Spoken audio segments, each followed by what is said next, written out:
Tim Kaine of Virginia is with us now. Senator, thank you for being with us.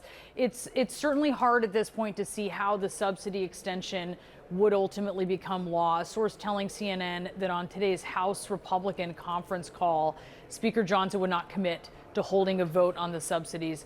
What did Democrats ultimately get that they wouldn't have gotten without a government shutdown? We got full year funding for the SNAP program that the Republicans gutted in the reconciliation bill last summer and that President Trump has been withholding from the 45 million Americans, our poorest and most vulnerable people who rely on SNAP, 1 in 8 Americans. We got a guarantee of a vote, high stakes, main stage with the spotlight on it. In the Senate on extending the ACA tax credits. You showed the statistics about how damaging these have been to Americans, and the fact that they're in red states means we have a strong belief that we're going to be able to get the Senate to vote for this extension in a bipartisan way. And then you're right, Speaker Johnson hasn't committed to bringing it up, but he's got Republicans who are telling him you need to fix this. All Democrats need to fix it. If he were not to bring up a bill that passed the Senate with bipartisan support, their midterm election next year would look a lot worse even than the shellacking they got last week in Virginia and elsewhere.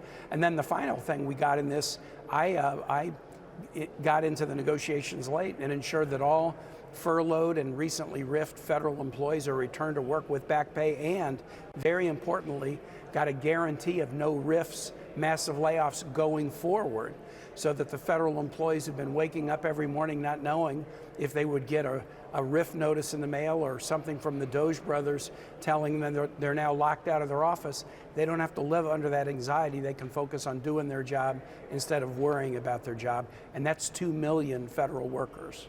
Yeah, and that's a big deal in your state, in Virginia, which has so many federal workers in it. Your fellow Virginian, Senator Mark Warner, did not vote as you did for this, though. While he appreciated those protections for federal workers, he said, quote, "We owe the American people more than a short-term fix that leaves working families staring down a health care crisis, and simply kicking the can down the road is not good enough." But you decided this was good enough. So can you talk to us a little bit about that discrepancy between two senators who are normally pretty aligned on things? We vote together quite often. So I was the one negotiating the federal worker protections, and when I got a yes from the White House at 4:45 yesterday on the key component of guaranteeing no future RIFs, that was very persuasive to me. But I think the issue that a lot of Democrats were grappling with is on the health care side. What's going to get us to a deal? The Republicans said when this started, we will not negotiate about health care as long as the government is shut down. Now, I was with the Democrats until this last vote, but the Republicans kept true to their principle. We want to negotiate. We think we have to fix this, but we will not negotiate with the government shutdown. So would that have changed in a week? Would that have changed in a month? After 40 days, I did not believe it was going to change. But what I knew would happen in a week or a month is more families would lose SNAP benefits, more chaos in the air traffic control system, more federal workers missing paychecks, more American citizens calling the IRS to get a tax question answered, but not having a phone answered. So I did not see waiting as improving the likelihood that we would get the fix. Now we have a path to a vote. No guarantee, there are no guarantees up here, but the whole American public will see that vote in live time, who's for them on health care, who's against them, and there won't be the background noise of shutdown, of air traffic control, of SNAP, drowning out the very real and important debate on health care that we're going to have within the next month. Huge active duty military population in your state. The Trump administration did make sure that they received their paychecks. A lot of times, though, all the times, it was this kind of last minute respite they got, and their collective anxiety from that uncertainty and also the financial impact of other knock-on effects of the shutdown that were quite costly to them was very real. What is your message to those families about why this was worth it, a shutdown this long? Well, I don't think shutdowns are ever a good idea. So I'm never going to say a shutdown is a good idea. Donald Trump told the Republicans to come up with a bill and not deal with Democrats.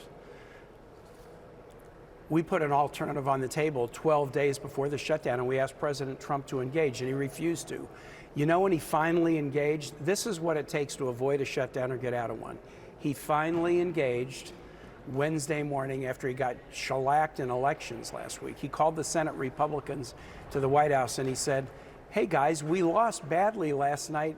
They're blaming the shutdown on us. It was like Rip Van Winkle suddenly woke up. At that moment, the president engaged. And what I predicted is when the president engages, we will solve this in a matter of days. That's what we did. If he'd engaged in September, there wouldn't have been a shutdown to begin with. So this is setting up a new funding deadline for January 30th. That's really not that far ahead of us here. How should the Democratic Party approach that new deadline?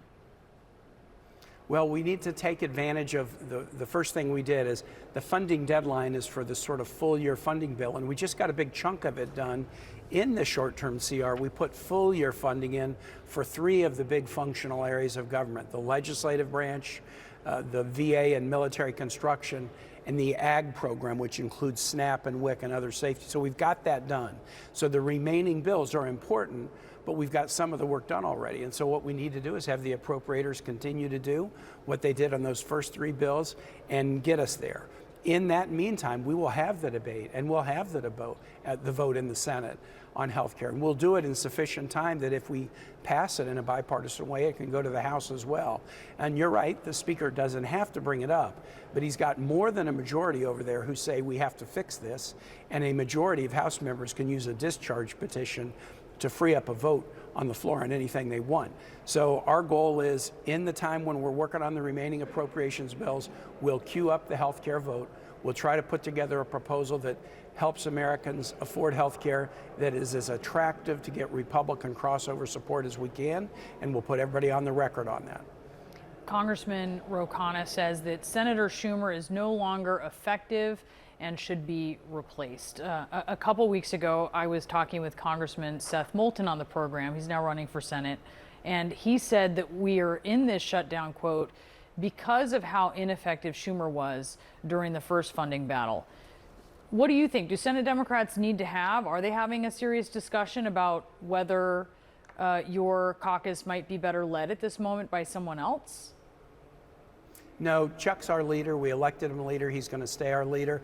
You know, I know House members have a lot of free time to speculate on stuff because they haven't been up here for 7 weeks while we've been here every week trying to get the job done. So I don't freelance opinions about House leadership. If House guys want to freelance opinions about Senate leadership, feel free. All right, Senator Tim Kaine, thank you so much for being with us today. Appreciate it. Absolutely.